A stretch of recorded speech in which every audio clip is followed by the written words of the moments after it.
Hello and welcome to this week's edition of the WRRAP Podcast. We are a man down this evening, so it's just Harley and James with me this evening. Good evening, gents. Good evening.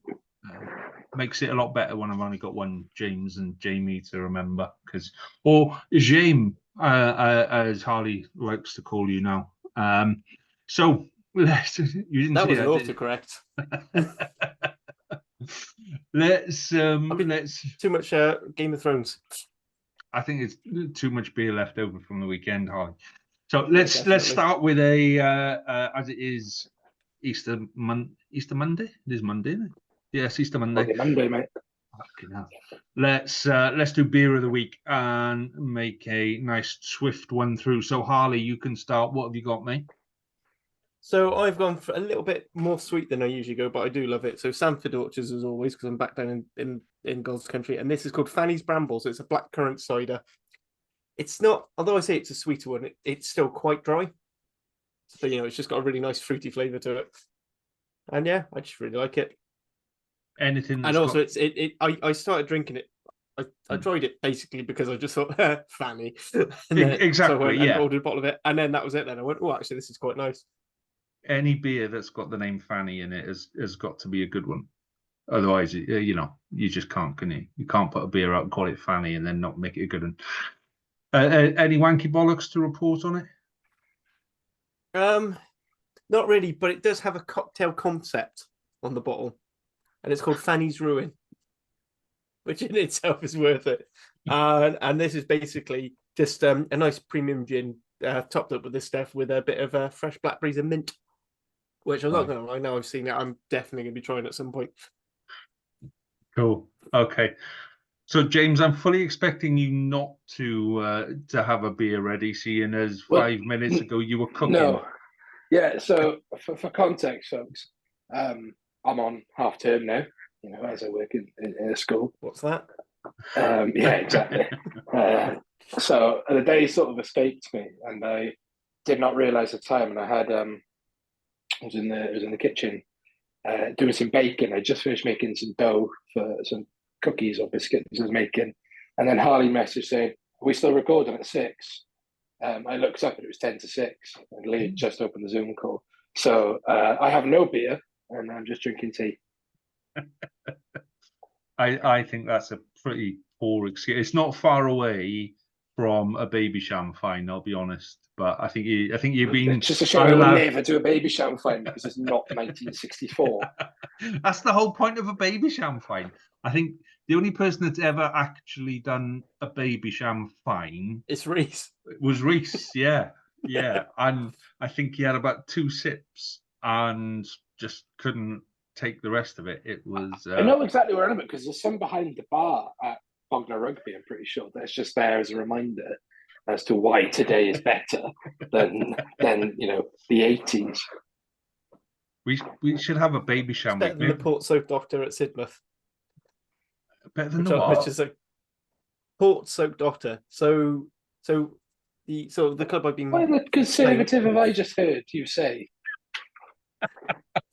Seriously, it's so Middle England.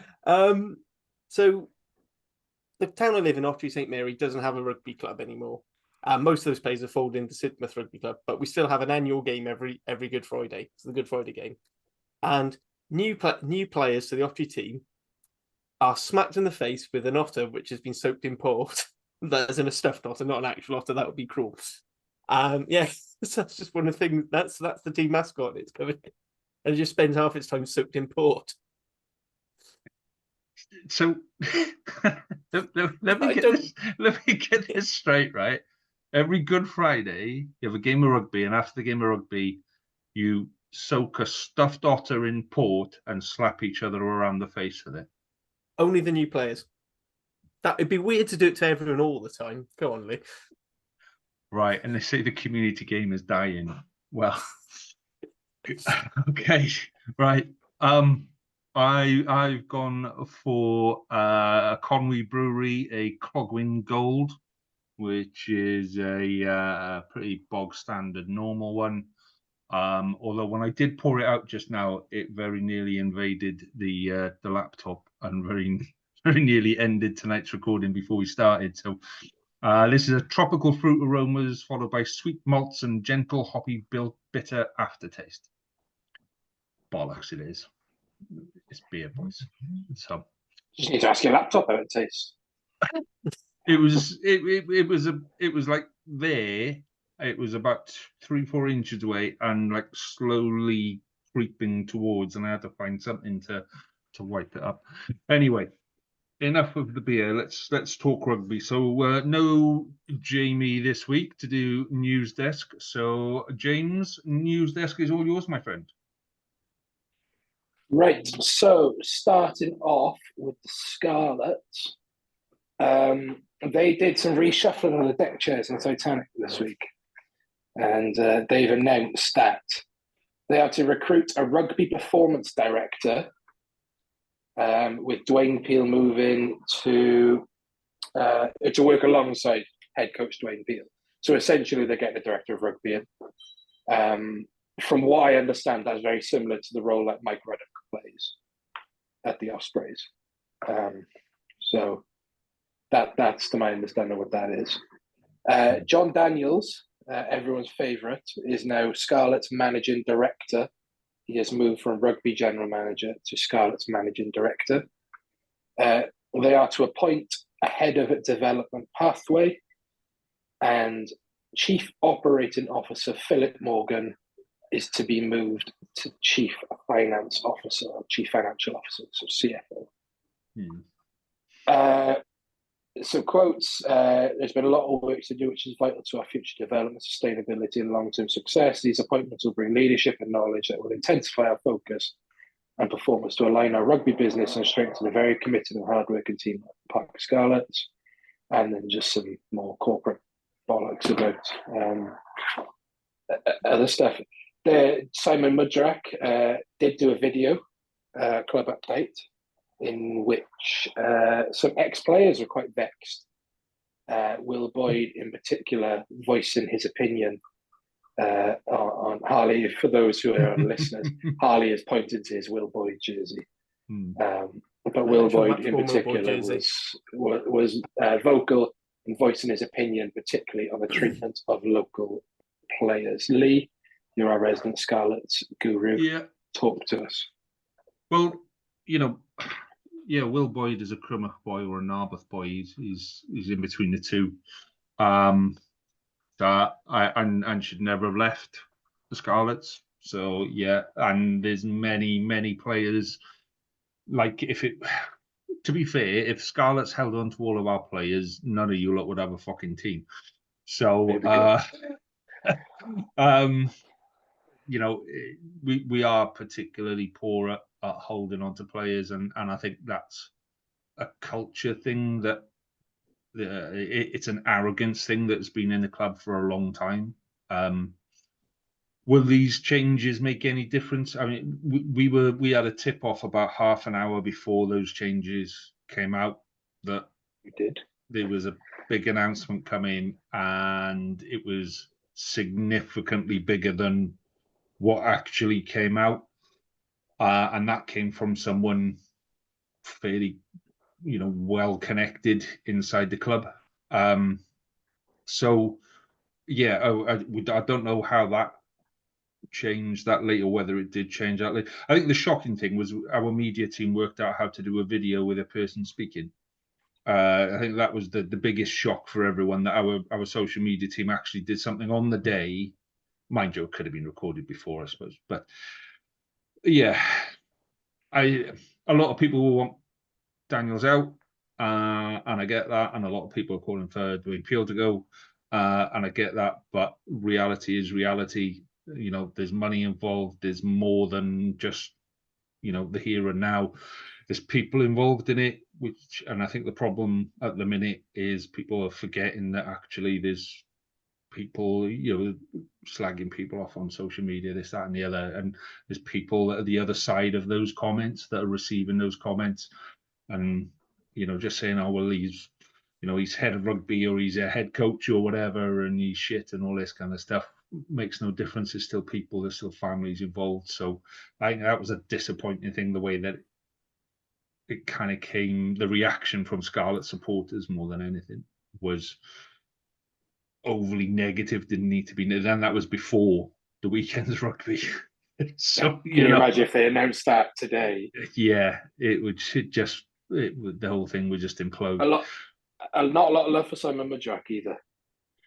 No, and I kind of, we're stuck between a rock and a hard place. He really is, because if he sits here and does nothing, then everyone will have a go at him for, you're not doing anything.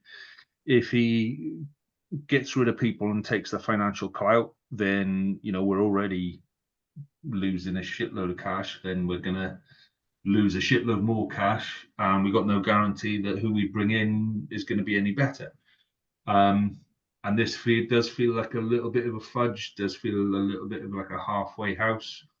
I've been saying the rumours about Easterby coming in have been there since the start of the season. I've seen him at Parker Scarlets, at the start of the season last year.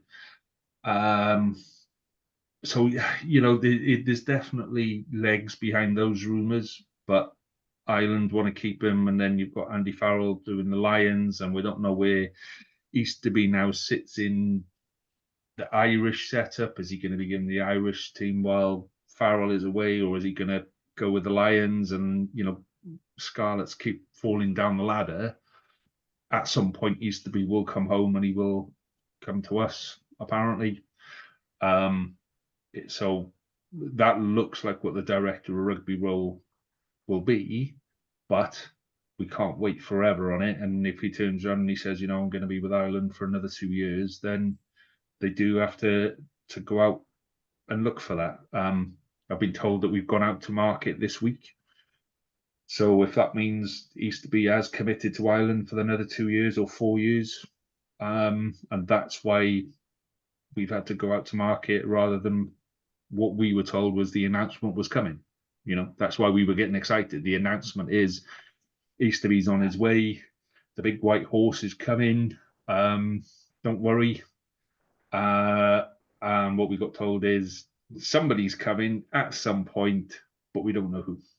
So that's from obviously your rival, but as a outsider, it sort of just announced that there was going to be announcements coming.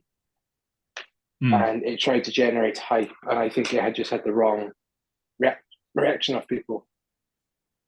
Yeah, but there's a big meeting this week on Wednesday, a Meet the Fans meeting where they're taking questions from the floor. I'll be honest, I wouldn't want to be in that meeting if I was senior management. This week it's going to be a real rough ride, because anyone with a mouth and an axe to grind is all of a sudden interested in going to the fans meeting. So I don't know, maybe they walk Simon Easterby out just before and go ta-da, and everyone goes, oh. But I don't know, mate. It's one of those things that whichever way he goes, he's stuffed. There's hope for the future. Apparently, Gareth Williams is lined up to be academy coach. Academy in charge of academy, whatever they call it. Development pathway. Which in a way is good. Referee's job. It leaves Scott Snedden doing what Scott Snedden does best, and that's coaching players. And Scott Snedden has made a massive impact on this year's. He didn't have much to do with coaching last year. He was kind of there or thereabouts.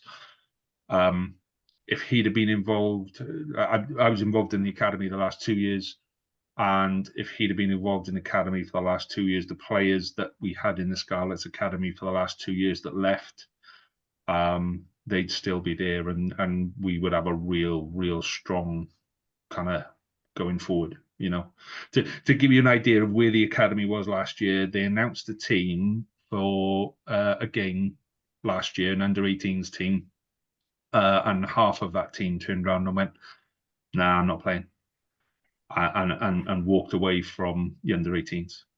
So that's how bad it was last year in the under-18s, how badly coached, how badly managed it was, where players were given an opportunity to play in the Scarlets top, and they went, "No, I'm going to go play for my club side instead.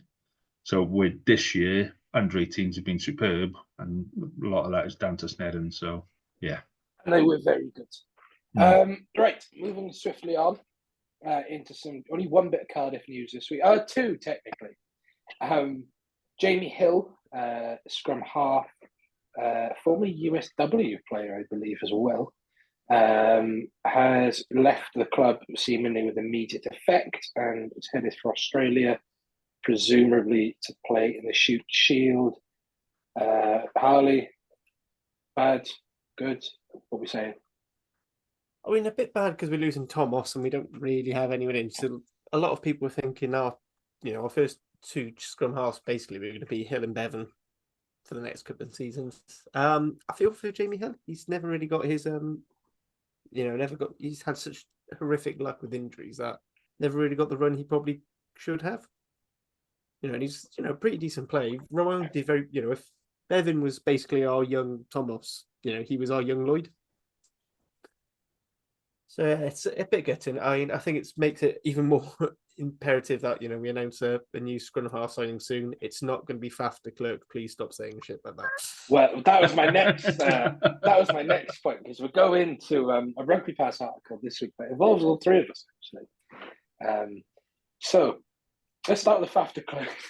So Faf de Klerk is looking for a club, right? And he's apparently demanded around sort of 700k a year wages. And in the list of clubs that are sort of interested and have made contact with him, one name stood out more than and it was Cardiff. He's really not helping the checkbook, Charlie. I mean, I know we've discussed it briefly, but it seems that yes, we're losing 700,000 from the player budgets this for the next season, but supposedly we're able to have two marquee players. You are allowed to have two marquee players. Yeah. So obviously they're cap exempt, but it has to be approved by the PRB, and I still think there are certain criteria. It can't be above a certain amount. It's not going to be Faf de Klerk. If we've got £700,000 spare for players, there are you're saying a half decent scrum half, and then maybe some more type 5 forwards, because any of our second rows who are even vaguely competent seem to get called up to spend 3 months in Wales to hold tackle bags. So Cardiff is signing Faf de Klerk. Next, going back to the Scarlets briefly on that Neil Fissler article. Scarlets were on the verge of signing a tighter prop. That deal has fallen through, so they were set to sign former Australia A international Archer Holt from the Brumbies. Great name, by the way. But I've sent out a message to players' agents around the league saying at the back of the market. He's 24, made 2 appearances for La Rochelle this season as a World Cup joker. So bad luck on the Scarlets front, especially around props, seeing as the news came out this week that Wyn Jones is likely to move over the bridge. Into Ospreys news then. Ospreys are set to sign Leicester Tigers centre Phil Cockmasiga, former England under-20 centre, 22 years old, who joined from London Irish after their demise. He's obviously the younger brother of England international and Bath player Joe Cockmasiga, and cousin of Lagi Tuima, who has run Red Roses caps. He's apparently joining on a 2-year deal. His contract ends this summer. I think that's a great pickup if he stays injury-free. He's young enough. I think he's played by 80% of his games inside centre, but I genuinely think Booth would look at him as an outside centre. Obviously, Toby knows the family very well, having been involved with the London Irish and Bath setups, so knowing Joe. So I wouldn't be surprised if that played a part in it. I can't comment on a deal that hasn't gone through yet. The only game I've watched Phil Cockmasiga play was the game he played against Ealing, trying to find us when he won man of the match. So if it goes through and it comes off, brilliant. Sticking with Ospreys, then hooker Ethan Lewis has signed a new contract with the Ospreys. He joined from Saracens start of the season. Former Cardiff hooker. He's currently out with a calf injury that'll keep him out till the end of the year. But I like Ethan Lewis. He's solid. Really good squad player. You know, when injury free, especially at the start of the season, he really took the load off with Dewi Lake being out, Sam Parry sort of not being back to full fitness. And then on that as well, it's been confirmed that Dewi Lake and Jack Morgan will not be available for sale on Saturday. I'll talk more about that later. But as a precaution, Ospreys have registered hooker Chris Moore from Munster into their squad. Chris Moore, born in the West Country, played for Exeter Uni, one of their many title-winning sides, I believe, before signing for Munster. He's been playing a lot for young Munster in AIL. Add bodies to the squads. Final bit of Ospreys news then. In the last 10 minutes, Andy Howell has tweeted that Ospreys are going to set to announce St Helens as the destination for their stadium rebuild. Again, this is nothing confirmed by the Ospreys themselves. This is just heavy rumours. These are the rumours that I've been receiving through the pod. So look out for that in the next week. But if that rumour is true, is it not just exchanging one for the other? Do you know what I mean? I thought the whole point of this move was have your own stadium.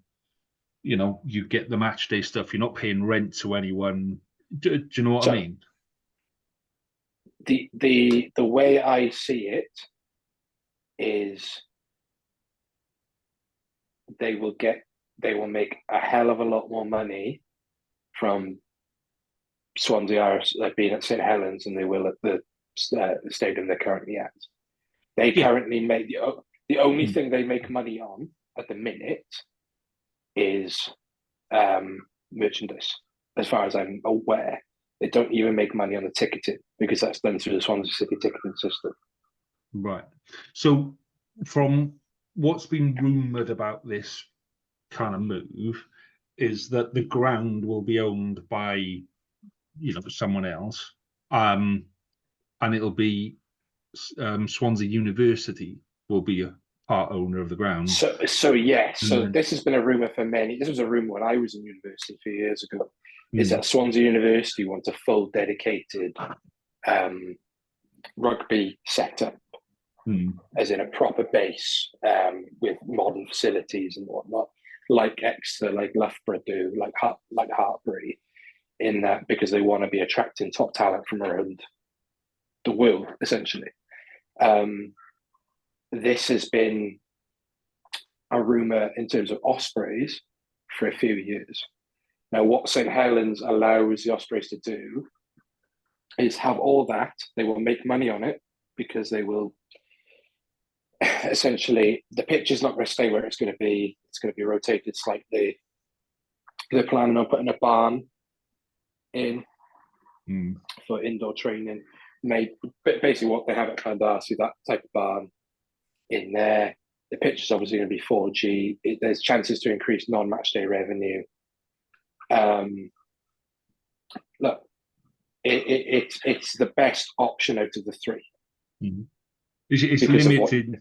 It's limited physically. You've got a road and the sea on one side. The only thing that limits it, right, is geography in terms of getting to it. They have to improve the public transport links to get to it, right? That's what the best thing the Knoll had was how easy it is to get to, but you can't build around the Knoll. And you can't park at the Knoll. There's no. You can't park. Well, no, you can now because there's a car park opposite. Well, right. It's a brand new multi-story, but you can't build anything around the Knoll. So you couldn't have a training base. You couldn't have anything. So having that, it just makes sense. Look, this is not a confirmed story. As soon as it's confirmed, I will do a piece on it. I love St Helens, and I'm very much looking forward to it if it comes to fruition. So you heard it here first. James has just confirmed that the Ospreys are going back to St Helens. We can all hang our hat on James's word on that one. For any legal teams wanted to represent me, my number is, and anyone who wanted to sue me, my name is Robbie Owen. I repeat, Robbie Owen. Yeah. And then final bit of news, and there's a lot of news this week, is that David Buttress, chairman and owner of Dragons, I guess. co-owner of the Dragons, has been announced as the new CEO of OVO Energy. So yeah, new front of shirt Which sponsor for the affects exactly Dragons one of us. very soon. It affects me, and if they can sort my bloody electricity prices out. I think he's about to lose a lot of good faith in from a lot of people when he puts that out there. So right, that's the end of the news. There's a lot of news this week. I apologise. Yeah, Jamie picked the right week to be off. Yeah, he did, didn't he? He did. Family. He's not even a family. He's at the football with the family, though. He's at the football with the family. Yeah, they lost 4-0 to Crawley, and now he's in Nando's. That was in Nando's, yeah. Okay. I said there is one other bit, but I mean, do we really want to go into the regional losses or about one particular journalist being an arse about it? No, let's deal with that when we do. That'd be more my beef. Yeah, if I was doing beef. Let's. I'll do that on my feeder pod. Let's talk about the games over the weekend. So Dragons game first. So obviously no Jamie here, which is ironic because normally Jamie misses the week when Dragons get absolutely slaughtered by Leinster. And the one week where they actually put in a half decent performance, have quite a decent game, albeit against Zebra, come away with a win, and Jamie's not here. So what did you guys think of that game? So Harley, you go. What was your thoughts? It was great. I think there's definitely. I mean, first of all, it's just important for them to get the win. There were definitely things to improve on, but the fact that they stuck in there and the amount of times they've had these, had issues where they've started off games really well and just slowly back down. Like when Zebra started scoring a few tries of their own, I was starting to think, oh, crikey, we're going to have the same old Dragons again.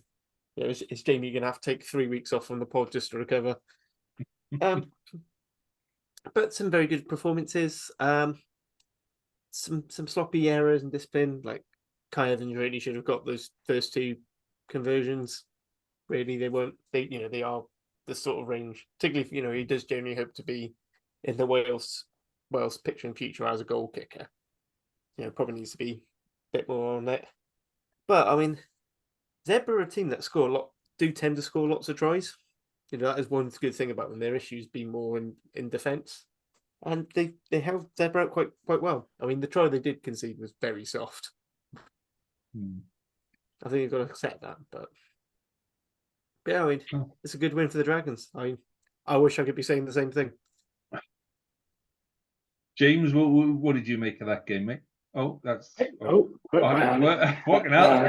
That's what Harley thought of that. I know he wanted to win, but that's a mic drop. That is. I thought Dragons played well, not in the sense of you go out, you score so many tries, you're clinical. I think they were dogged in defence. I think physically that's the best they've probably looked all season. They just looked like that bit of ferocity and that playing for the. I don't like to lean on rugby stereotypes, right? Because I think that it's not there in the modern game as such. But they did. They looked like they wanted to play for each other, play for the badge. A lot of local boys in there properly wanting to go for it, and yeah, fair play to them. If you look at their tries, they come from pressure. They like that Rosso one where he goes 70 meters, whatever it is, comes from Tane Basham not giving up at a ruck, and Rosso picking it up and going the length. The driving more right is an amalgamation of a set piece, but also the willingness to get over the line. So in that sense, yeah, brilliant. I genuinely can't fault them on that. And if you look at their stats from the game, when's the last time you saw Dragons with 89% scrum win, 100% line out win? You know, they probably didn't have the flashiest sort of running stats and things like that. But, they made 94% of their tackles. When was the last time you could see a Dragons team did that? And yes, the caveat is they did it against Zebra, right? But it doesn't matter because you could do that against the world champions and you'd still be applauded for it, and rightly so. So, yeah, standouts, Tame Basham, I thought he's playing for a contract somewhere. That's how he's playing at the minute, whether it be at the Scarlets, which is the one that's heavily rumoured, or he's re-signing at the Dragons. Rosser, who you're convinced is a blindside flanker. I just looked at it. Hadn't occurred to me before Friday just how big he is, And I think he stood it's the next. bold thing as well. Yeah, I think he stood next to. I think he was standing next to his second rows, and I thought, those are the forwards. And then he walks away and stands on the wing, and he walks past the backs, and you're like, fucking hell, he's massive. And I thought genuinely he was outstanding, and trying to pick fights with wingers and all that kind of stuff and scrum halves. I loved that. I thought he was fantastic. He's another one that kind of looked like he was playing for something. And like you said, he's only 6 foot tall. He just looks bigger. I think it might be the glow off his head. He's 15 stone, 6 foot. But he's got quality acceleration on him. But yeah, he played really well. Yeah. Didn't get Will Reed got man of the match. I think that was probably one of Will Reed's best performances. I think he's turning into a handy little 10. I'm not saying he's going to be Wales bound. I do think he will at some point in the future. But that's a better learning experience for Will Reed, handling that in a dogged game where it can go either way than playing well in a 50-point loss or something like that. So yeah, I'm genuinely buzzing for the Dragons. The emotions on their faces at the end says it all. I think the disappointing thing for them now is they haven't got a chance to back it up next week. They haven't got you do build momentum, you do build positivity, and they've now got 2 weeks off before. Is it 1 week or 2 weeks off? It's it's 2 weeks. 2 weeks. Yeah. So, it's almost rebuilding it again. They'll have a couple of days off and then they come back in and then they rebuild it and what have you. So, yeah, I thought Dragons, that was, like you say, it wasn't a pretty game, but it was exciting. It was genuinely, engrossing to watch the Dragons. It didn't feel like the Dragons were going to lose that from about halfway through the first half. They felt like they had control of that game. And then you just keep reminding yourself that they're the Dragons and they've thrown games away from better positions in this. So, yeah, fair play to them. I was impressed. I was impressed with the fight that they put up. Gives Judgment Day a bit more jeopardy now. No, I fucking hate Judgment Day because they play us every year and we're always just coming into form and they're just not, and then they always fuck us over. I hate it. I predicted I was there it for last year. Didn't I say it last year, Harley, from about like 2 months before? Oh, you would. Yeah, you were. Were you on the pod for this time last year? I wasn't on the pod, but Yeah. Your sound is all over the place. Are you talking through a microwave? Yeah. Yeah. We'll next time we'll just go really close to the phone. Talking to a war journalist. Yes. My laptop actually died, and the charger that's down here in Devon doesn't actually charge your laptop. I found, so I've had to switch to my phone, and then the headset I was using is crap. So I do apologise if you hear giggling or screaming child. I've basically had to do a mark. Right, let's move on to the next game of the weekend then, which was Ospreys and Lions. So James, It was. I mean, the final score flattered it a little bit. Those last 10 minutes where Lions were coming back at you and a massive turnover and then another try, but it was competitive right up to those last those last 20 minutes were competitive, and then the last 10 minutes you kind of ran away with it. Yeah, I'd say if you they had two 15-minute spells in that game where they properly challenged us.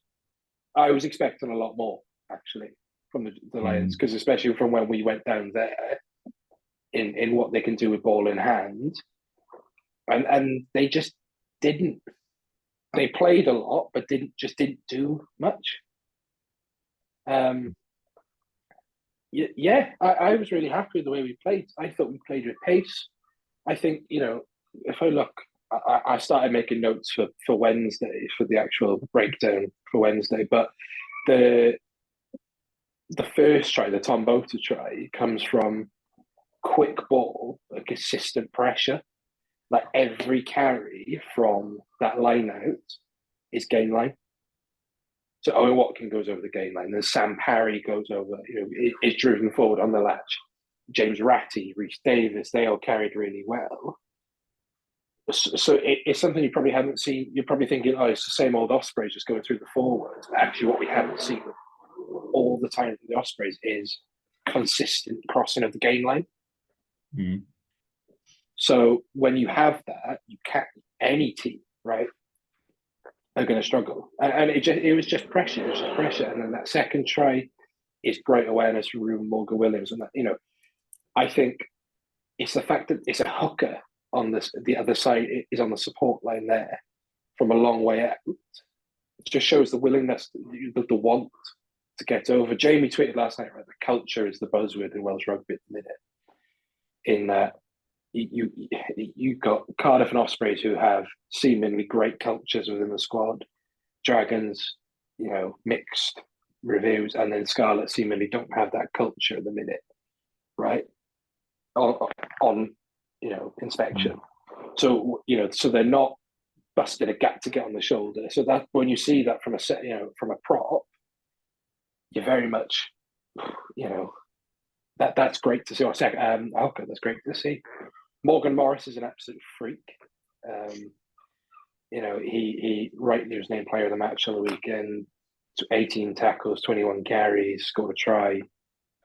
15-minute spell either side of half time for Lions. Did flatten a bit. The changes that we made, we brought on a very inexperienced front row, and that showed. Probably should have had a yellow card at the scrum, but we didn't. So I'm not going to complain. And then it's very easy to, in that last minute, to eat at the clock and go for goal and make that scoreline look more flattering to the Lions. But we went for the corner. Keelan Giles then just that game breaking ability. Kieran Williams on the support line. So it's probably the right scoreline. Lions did come to play, and they did play, but they, ultimately we sent them away with nothing. I think when the Lions had the ball, they genuinely looked quite threatening. There was only a couple of times where they screwed it up for themselves, and they were, like I say, there were periods of time where they were in control, and when they looked in control, they looked really, really dangerous. But they didn't do anything. This was the problem. Our defensive system and pressure just meant a lot of the time they would go inside the side. Apart from when they nearly came back. Yeah, well, no, absolutely, absolutely. I was saying most of the time. So their tries, if you look at their second try. So the first try comes from a maul, right? We know the Lions. They were going to maul. That's fair enough, right? Rhys Davis tries to go for the steal, gets spun out the maul, so automatically losing a hefty bulk there. So they go, I have no issues with that. Their second one comes from a miscommunication between Watkin and Boshoff, which means they sail through the hole. It's a quick 2-on-1, right? And then the third one comes off then that consistent pressure. They go side to side. They identify the numbers and they go over. Great. But for the rest of that game, they were just going side to side. They were making line breaks, but the scramble was great. They were getting turned over. They were trying to, the double tackles, the dominant hits. I think Gareth Thomas on his own made 3 dominant hits. Mm. So we came out of that game with 80% tackle completion. There's a lot to take from. The only thing from an Osprey point of view I'd be worried about is how much we got turned over at the ruck. For once, we didn't actually drop the ball a lot. It was more we're getting turned over at the ruck, but equally we were turning them over as well, which probably says to the game in which how it was played. I think both teams kicked less than 20 times. Where you compare that to the Dragons on Friday, who were both in the high 20s, early 30s. So, yeah, I'm happy. Cool. So, one quick question. Was Owen Watkin 12? Owen Watkin was 12, yeah. So, did he used to play 12? I always had him down as a 13. He started his career at 12. Right, okay. So he started his career with mainly Andrew Bishop outside him, or Ben John, and the likes of that. And he was probably his most effective at 12. When he first came onto the scene, he was very much he had a lovely pair of hands. I think he was very much a gain line busting 12. And he was very good at it. And then he had horrific injuries. He probably lost a bit of that pace, but his distribution game has got a lot better. But on Saturday, he was probably back to his best in terms of every time he took the ball, like he's got a lovely step in him. He beats that first man, gets over, spins, and then the defensive rips. I don't know if you saw them on the weekend. He made about 4 rips, and they were so nonchalant as well. He sort of just went into contact, and all of a sudden he's running down the wing. That's I talk a lot about USP, a unique selling point in rugby. I say Gareth Thomas with his chops, for example, Rhys Carey with his carrying skills, Alex Craig in the fact that he's the only competent player. The smile on Lee's face is the pain back in his eyes. That's biting the tongue, that is, mate. But that's the USP of Owen Watkin, always has been, is that ripability. He goes into contact. He's almost like a rugby league player, the way he goes into contact. He just rips that ball so well. So he will most likely start at 13 on Saturday. I'll go that into the match preview later for reasons. But he went very well at 12 on the weekend. He reminds me a lot of Scott Williams. Yeah, at 12, Scott Williams used to do a lot of ripping at 12. A lot of, and well, his most famous try came from a rip. Yeah, exactly. So, but I always had Watkin down as a 13, and I was wondering, was it because, because Gatland put him in at 12, and he went, actually, this is where you are in future. But we shall see. We shall see. So, okay, let's move on to the Scarlets game, because for one reason and another, I haven't actually been able to watch it. I've had family things, and not even my laptop. My laptop is fine, but I just couldn't log into the game. It just wouldn't show me the game, which was a real pain in the arse, because I'd been a good boy and I built up some brownie points and I'd done a load of jobs, and I'd gone, right, I'm going to sit down and watch the Scarlets game. And then I couldn't. So I had to go and do some more gardening while the Scarlets game was on. So, yeah, I mean, there's been a lot of stuff around it. I mainly from what I've seen on social media, there's just been a lack of effort. And we had this last season where there just didn't seem to be the oomph, where people, where's the people out there wanting to go to the nth level for each other, and there wasn't. Whereas the week before it was, and we benefited from it. So let's not forget Glasgow second in the league. really comfortable with where they are. They've got a good squad. They've got, some fantastic players. They had a good day. They were coming off a really nasty shock against Cardiff, where Cardiff probably should have put them away the week before, and didn't. And I think that they went up a notch when we probably sat back too much, and we got tanked for it. The discipline was shocking, but I'm not going to call out individual players just because for what I've said before. There are people on the end of those comments that nobody goes out to have a bad day. Sometimes you just have a bad day, and I know Dinky and Tom Rogers will be sitting there going, yeah, I had a bad day. I had a really bad day, and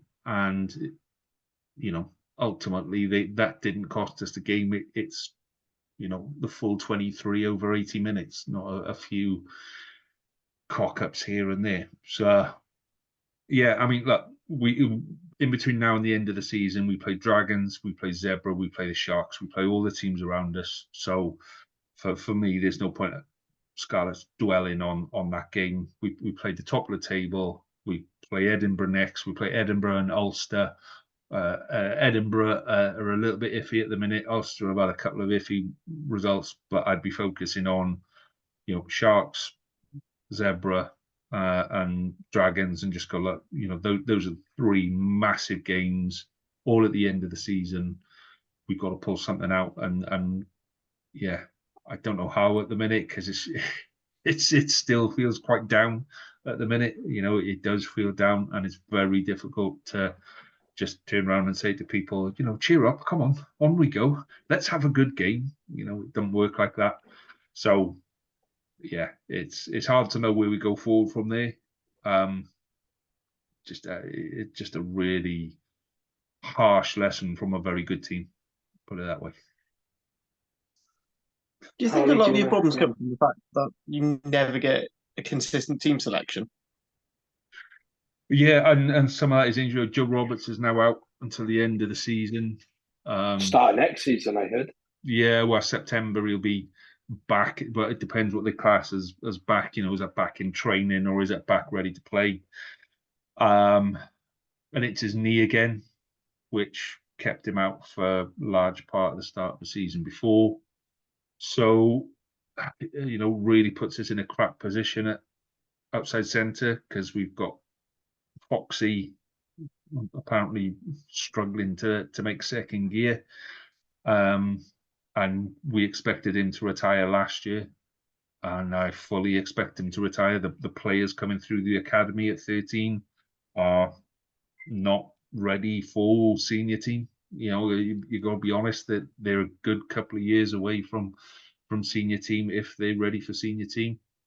Which just leaves Eddie James and maybe Johnny Williams. Rumor is that Gatland's told Johnny Williams that he doesn't want him, so Johnny Williams gone, fine, I'll take a bit of cash and I'll go, if that rumor is true. But it does leave us, struggling in the back division for next season already. So yeah, that's it. It is what it is. It gets to the point where you're just fed up talking about it. I'm a professional Scarlets hater, right? I do it for free if I could. I was watching that game. I was flicking between the Cardiff Munster game as well, and I was gobsmacked at just how little fight there was.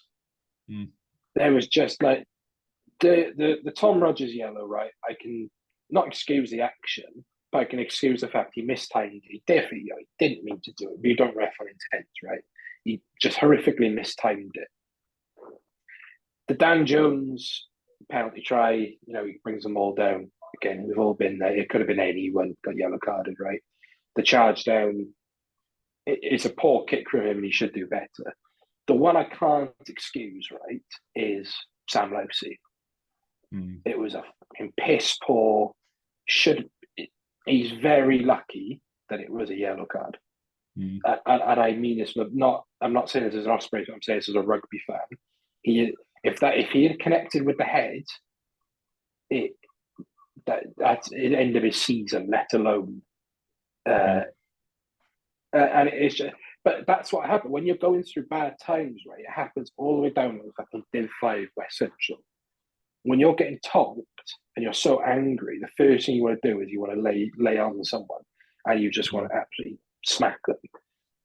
And I get it at Div 5 West Central, right, where you're, but not when you're in a URC game, right? Hit him late, I don't care, but hit him low.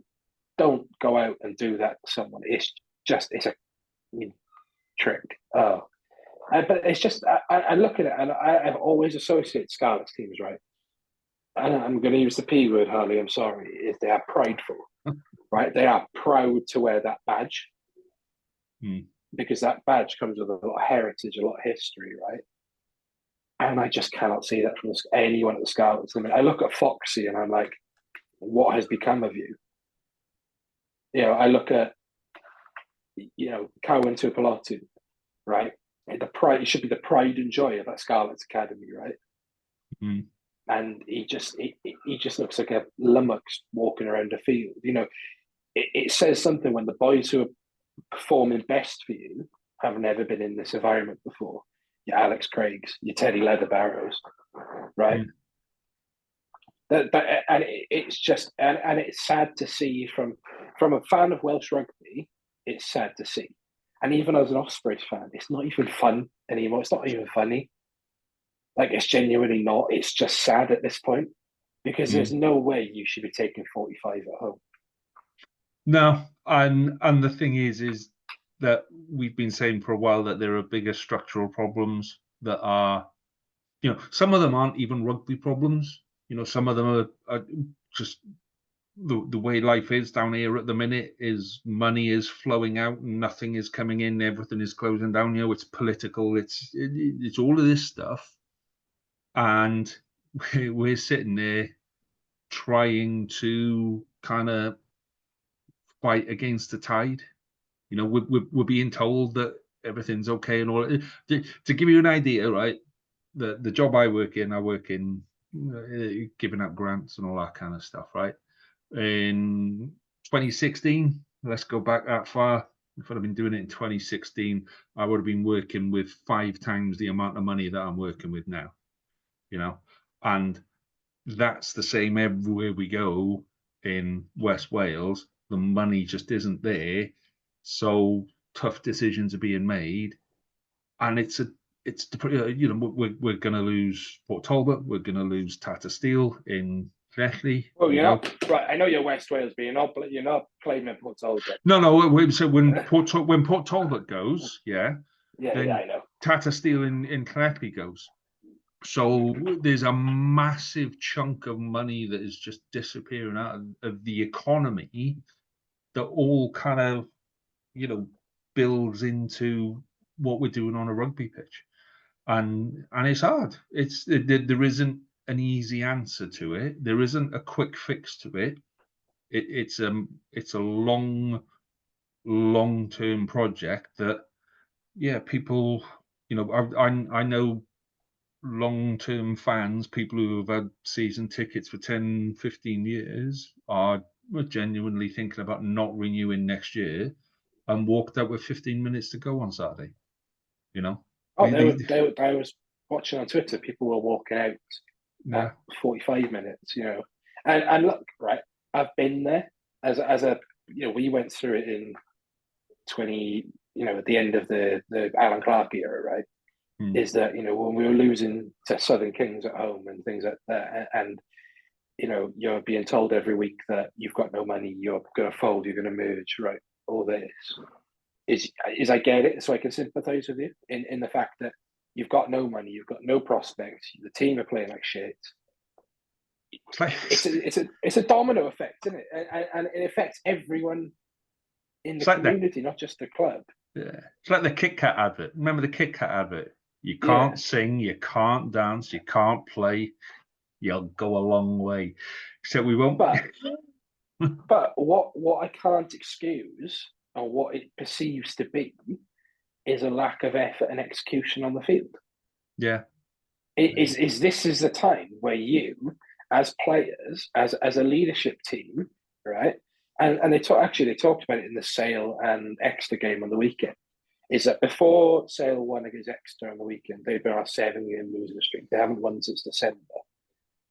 And they sat down together. It was like Tom Curry, all the senior leadership players, and said, we have a choice now. We either go out and we perform for this community, for this club, for what we do, right? Or it's done. It's over. The dream is over. We're not signing these players. We're not taking that next step. And unfortunately, Ken's injured, Foxy's Scott, whatever, right? Where are them conversations happening in the Scarlets dressing room? Is Dwayne Peel the person to inspire them conversations? No, it doesn't seem to be at the minute, And I'm not trying to lean on old stereotypes. It's very much like you need to band together. And this is me being nice to Scarlets now, by the way. I'm genuinely like... with the football where Michael Sheen goes in and where Reece Vance goes in. Yeah. I'll do that. That's what I'm gonna do. I'm gonna say to Mudrak, let me in and do the team talk, and I'll give them one of those. They fucked us with this and they fucked us with that. Now it's payback time. It wouldn't be. Is it possible to end up with a negative score in rugby? Yeah, I was going to say. They'd resign, not play better. You'd have to get at them now, boys. But you wouldn't even have to get because it's West Wales, you'd have to get Wyn Evans in or something. That's Gio Comparo. Well, Scott Grinnell does it, didn't he? Yeah, Scott Grinnell. Reece Fans is a Pembrokeshire boy. He's falling off with us. Anyway, let's move on to another very nearly we should have from Cardiff. So I'm going to move because I'll say so many other names. Let's just assume let me get Go on. Let me get the heart out first, and then you can say what you want, James. So yeah, we probably shouldn't have. Another one where we were like, oh, we knew we had a chance of winning that, but not really. I mean, you can't go 50 odd minutes without scoring a point, frankly. Munster were diabolical. I was talking to a friend of the pod, Kalen, and he was just like, I don't think I've seen Munster play this badly before. I mean, the half breaks and the defenders beating, we were just cutting through pretty much we were breaking through the line at will. And then as soon as we bust through the line, we knock the ball on. Corey John Machowski goes for a speculative offload and it's at Ellis Bevan's bootstraps and he's trying to pick it up. It's all a bit frustrating. I know we should be happy and proud. The one thing I said at the start of the season is the one thing I want Cardiff to do is if they're not winning, is to pick up losing bonus points. I didn't mean just pick up losing bonus points because I'm honest, it's getting a bit old now. But I thought there's some good performances. Ben Thomas's 100-meter interception try was just excellent read of the attack and to get ahead. Almost beats the Iniron Owen one for the Dragons against Zebra. We showed a little bit of Bosch. It was, everything James is saying that Scarlets need to show. I think Cardiff have tried to show so far this season. It is, oh yeah, we only started with 8 players. Our head coach has been sacked. We're no longer even training in a leisure centre because that's gone through the pan. It's, all these things that should be going against us. I mean, yes, we've had that boost of the new owners, but that only covers so much because we're still on the same playing budget. And then, we're losing some, and then, losing Thomas Williams for the whole season, for the rest of the season because him getting injured in Wales duty, that's a huge loss of talent. Not having Falatau at all this season, which actually between him and Josh Adams, they've almost disproved the roof about the issues of Welsh players because when they have put on the blue and black, they have been absolutely worth every penny every time they step on the pitch. That's one point. Yeah, Josh Adams. It's weird. As soon as you put an attacking system where Josh Adams gets the ball where he needs to be, and he's not just clearing up shit constantly, he makes half breaks. Who'd have thought having an attacking plan works? It's frustrating. We potentially could have, but I mean, a bonus point away from the losing to the reigning champions. It's not a lot to be sniffed at, but I do feel like early on this season when we had the easier games, we really highlights just how much we really should have made more of it. We may be in 11th, 12th in the table, but we've had the same number of wins as Scarlets and Dragons. At the end of the day, 3 wins in the league is not enough for the promise we're supposedly showing. And and despite what some, there are a lot of Cardiff fans who are positive about it, but there's an ever increasing proportion of us who are just getting fed up of being the plucky losers tag.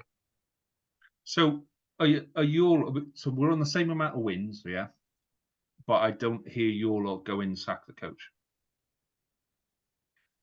I do think a large part of that is because Sherratt said straight from the start of the season, don't expect anything. And they've been very honest in saying that we're developing, we're basically trying to rejig, being lumped with a few big Wales international players' salaries, which we're suddenly now paying, the second 80% of their salaries, which has meant we've had to strip down to the bare ass bones. And then it's all been very close, and you can sort of say, oh well, it was a high tackle here, it was a missed kick there. So I do feel like it's slightly different to the Scarlets because we've been in these games, whereas like that Scarlets loss isn't even in their top 3 worst losses this season in terms of points conceded. It's their second worst points scored with only 3. As I said, they're averaging 14 points a game in the URC. I thought we were talking about Cardiff. I thought we'd moved on to Cardiff, Harley. You're Come the on, one dude. who brought it and said, why aren't Cardiff saying sack the coach? Yeah, but also you've got to remember, Sherratt has only just gotten in the job. He hasn't had 3 years of it. Okay. There are a lot of Cardiff fans going, well, I'm glad. There are a lot of Cardiff fans going, oh, well, I'm glad Peel didn't stick through on his deal. But he was going to come to you as an attack coach, not as a head coach. Yeah, he was going to be attack coach, and the idea was he was going to be sort of a bit like how Duncan Jones is under Toby Booth, and Mulvihill was going to move up to almost more of a director of rugby role. And and he was basically going to focus more on development, and it was effectively going to be Peel's attack and defend. It was going to be under his game plan. So you escaped that with it. So in answering the question of why aren't Cardiff fans asking for Sherratt's head, your answer is because we haven't got Peel. Is that the answer? I said because I think the long short of it is Sherratt came out. He's not talking about winning league. He's not in. He's only just got in the job, whereas Peel's been there a few seasons. Yeah. He had a chance to bring in his own coaching team. He's sort of, this is who we've got. Whereas Peel's gone to his special buddies from Ulster, tried to bring them in, tried to bring in a South African forwards coach, and it's just not worked. I also just think it's the manner in which Cardiff are playing as well, and the manner in which they're losing is they're competitive. So they're not necessarily competitive in terms of type 5 scrum lineouts, right? They're probably below where they need to be. There, it was better on the weekend, I'll give you that. But in terms of the way they're actually playing, they are so much more competitive than they probably have any right to be, actually. And that's not to say their squad is bad. Their squad is stacked, and I am still firmly of the opinion they should be winning more games. And absolutely. You cannot escape the fact that they have only won 3 games. But it's the manner in which they're playing. I don't believe in brands of rugby, right? I think there's winning or losing rugby, but the way they're playing is entertaining to fans. There's a lot of line breaks. There's a lot of sexy offloads. They've got exciting young players: Alex Mann, Cam Winnett, Mason Grady, Mackenzie Martin. Ellis Jenkins, Thomas Young, fan favourite players who are performing individually. It's just probably not clicking at that final hurdle. Robbie sent me a really good message actually after Scrum 5 on the weekend, because I jokingly said that Sean Holly gave Cardiff a soapy hand job on Scrum 5, as they do every week. But Robbie actually said a really good point, is that the way people talking about Cardiff now is how they should have talked about the Ospreys 2 seasons ago, when we were winning games that we shouldn't have. You know, we were beating Munster at home, Ulster at home, whatever, all these different teams, right?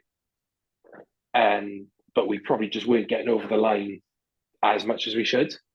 So when you're having 7-point losses, on paper, the headline will be Cardiff have only won 3 games this year, but the meat and potatoes of that season will be is they were competitive, they were good to watch, and they're good value, and they're frustrating big teams as well. Glasgow and Munster, they rattled them, and actually, if I was Northampton, I'd be phoning Cardiff and saying, "Can we have a training session this week and tell me what you did against Munster?" Because that's what they're going to have to do to have any chance of beating Munster. So yeah, hats off to Cardiff, but please win games. But I mean, this is something we've spoken about on here, and me and Carl have spoken about it so much on the Central Pod as well. Is that we really do want to be winning games. There's plenty of those games where we really should have won. Our weird blind spot against Scarlets needs to sort that out. But when you actually look at it, the only game really where any Cardiff fan has turned around and said that wasn't good enough was that Queen's game, where we just seemed to have a mulligan. And no one knows why. It just, nothing was going right. It just completely seemed to have it. Because even the loss to Leinster, even though it was less than, it was more than 7 points. There were 2 soft tries at the start of it, but then for the rest of the game, we were actually quite competitive. And, I do think that does help, and I think that is buying Sherratt a lot of good faith, as well as the fact that when he first came, not this current stint, but his first stint before he went to the Ospreys, we did win Challenge Cup about it. We renowned for some very nice, doing a lot of nice attacking tries, and it's stuff that gets fans in. We bemoan no one turning up for the Ospreys even though they're winning, but at least Cardiff are getting the numbers in, and I think we're the only region actually that's increased this season. Which, I think a large part of that is how good the marketing's been. Plus, you're quite poor last season. But while we're talking about players, teams losing to English sides in the European Cup, so James. Fucking hell. So before we preview the Ospreys Sale game, so Harley are going to move things around. We're going to do best 15 now, mate. So tell us how well best 15 went last Friday. Tell us what we were going to do. So last Friday, we were going to, I put you on the spot last week, and I said, Harley, what are we going to do for best 15? And you went, I don't know. So we ended up with players that sound like biscuits, and we couldn't find anyone called McVitie's. So we changed it. What do we change it to, mate? You tell me. I was nowhere near social media because Friday I was actually playing rugby.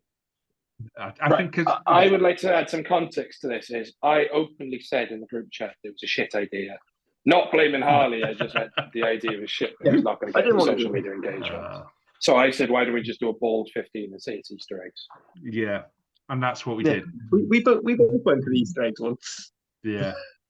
Okay, there seems to be an obsession with best 15 because we've done best 15 baldies, we've done best 15 gingers, we've done best 15 blondes, we've done best 15 stupid haircuts, and then we went back to baldies again. We did best 15 baldies that were playing this weekend, but we put it out before all the teams were out, so nobody knew. So it fell a bit flat, apart from someone that put it in on Thursday night and thought, fuck it, I can't be asked to wait till Friday. So what's this week's one, mate? What's this week's? We're gonna do best 15 names that are either makes, models of cars or transport. I think because I really want someone to try and get Julian Surveyor in as the bus.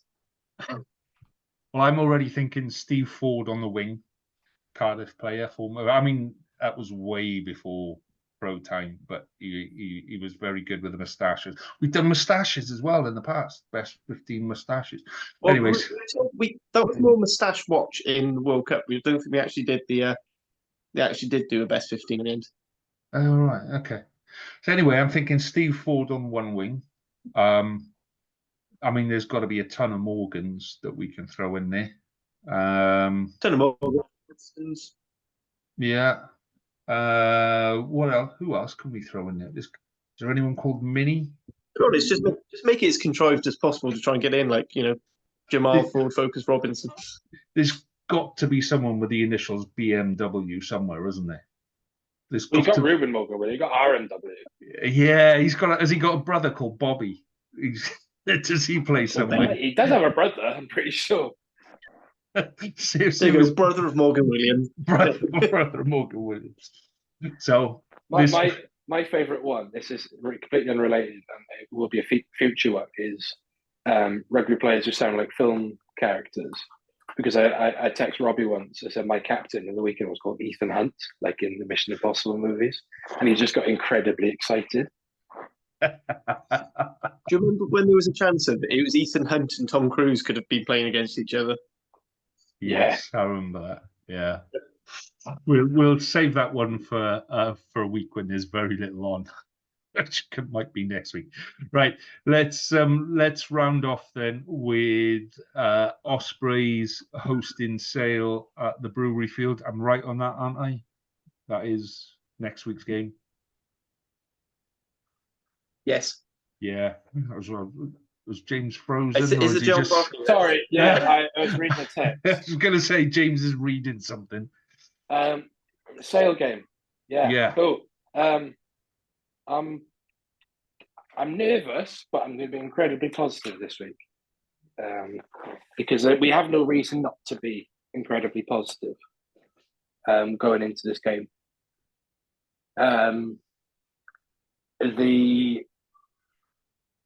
The history behind it, we can't escape, and we have to own. We have not won a European knockout game before, right? And we have to change that now, right?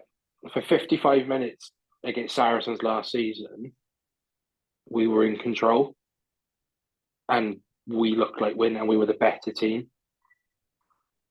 And, you know, a Reece Webb interception later, and it all goes to shit. So, yeah, I'm incredibly positive. Obviously, it didn't help watching the Sale game yesterday when they put 41 points on Exeter. The only caveat being Exeter were awful. And yeah, I'm excited by it because I think this squad has the capability of going out and doing something really exciting.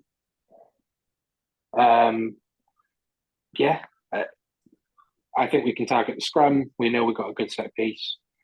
It's going to be at the Brewery Field. It's going to be an enclosed environment. It's going to be a case of making Sale feel really uncomfortable.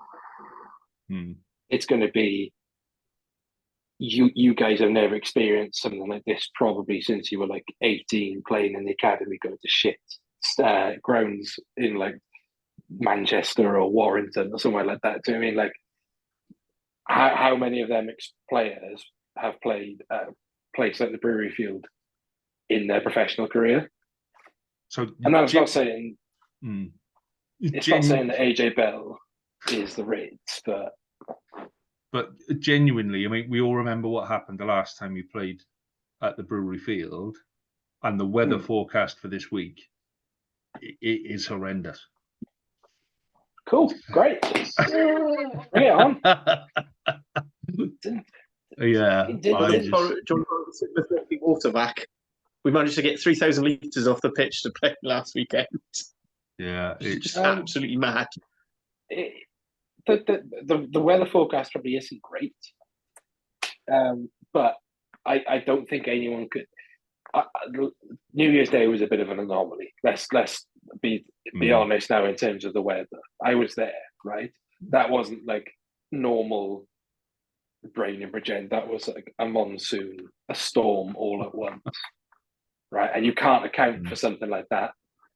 I think this time, if you're going to have rain, it'd be a bit, it might be muddy, but it won't be, horrific. And I know the bloke who does the grounds work at Bridgend, right? he used to do it for he does it for Travanos as well, which is a notoriously bad pitch.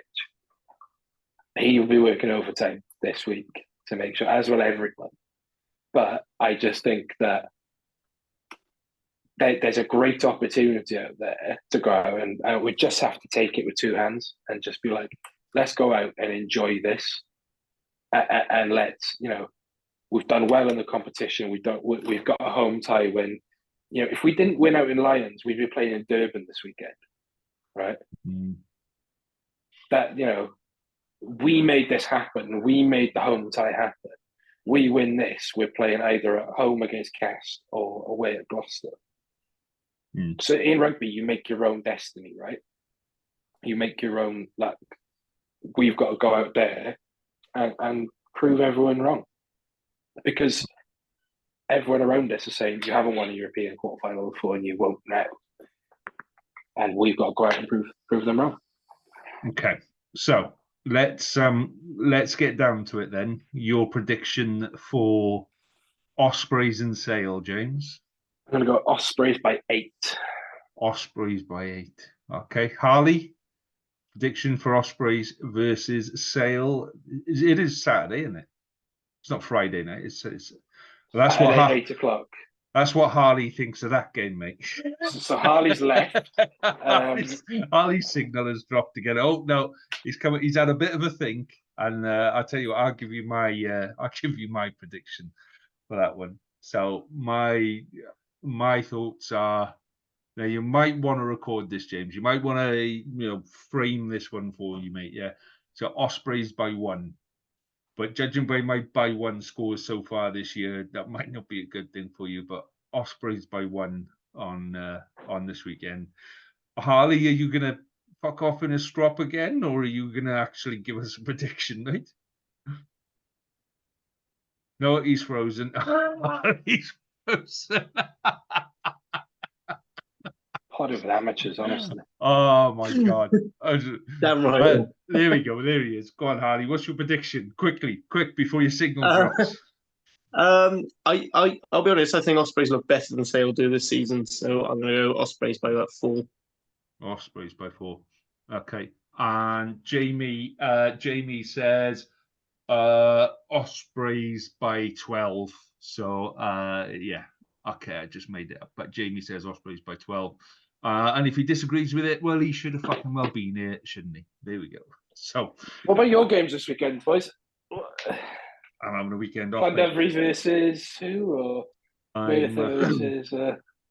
I so I think Cardiff got a week off in the Prem this season, this week. Oh yeah, you would, because they're not left, aren't they? And I am catching up on my Open University writing a dissertation thing that really should be doing now, in all honesty. What I will say is there are some cracking games happening this weekend. So if you're a rugby fan, sit yourself on the. So I'm actually I'm quite thankful that we've got an 8 o'clock kickoff, because we're playing at 3 o'clock on Saturday. Who are you playing this week, mate? Who's the victim this week? Millbrook. So we need 2 or 3 points, and then the title is ours. And so I won't be drinking, but the title will be ours. So you're telling me if you win this weekend and you secure the title this weekend, you won't be drinking? Well, no, because my partner can go into labour anytime, and I don't want to be on the lash when it happens. So no, it would be an interesting one on the weekend.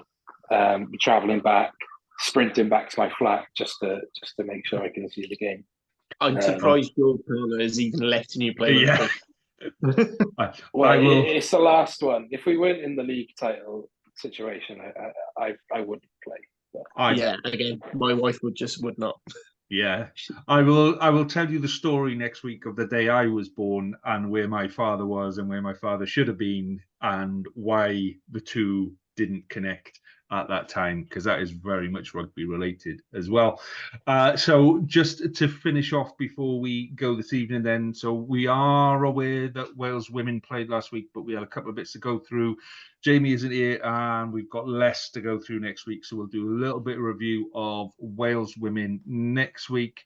Hopefully, fingers crossed, we're going to try and get a guest on as well, just to talk us through where Wales women have been and where they're going forward on that. So that is coming up next week. All the very best to the Ospreys next week. Oh, fuck that. Mrs. just fucking kicked me in the bollocks now. You've All had a the- shit week, and now you've got to say good luck to the Ospreys. Yeah, like it wasn't going bad enough. I've got to wish the Ospreys I good luck. when you were saying earlier about we've never won a European game, and that there's a stat about the Challenge Cup that I love, that the only team to ever take maximum points from the Challenge Cup group stages is us, and the only and you're the first team, I think, to ever not get a point from the group stages. There we go then. We'll finish So, Cardiff even got don't points from throw our Champions Cup draw. Come on. don't throw What are you stones if you live in glass houses. That's what I'm going to say. I was trying to wish the Ospreys good luck for the weekend, mate. Okay, You started this wall, I'll finish it. Gents, it has been a pleasure as always. Thank you very much for your time. We'll have Jamie back with us next week. We'll be talking about Ospreys and Sale, and we'll be talking about Wales women. Have a good one. Enjoy your rugby. All the best, gents. Toodle pips. Have a good one. No stuff.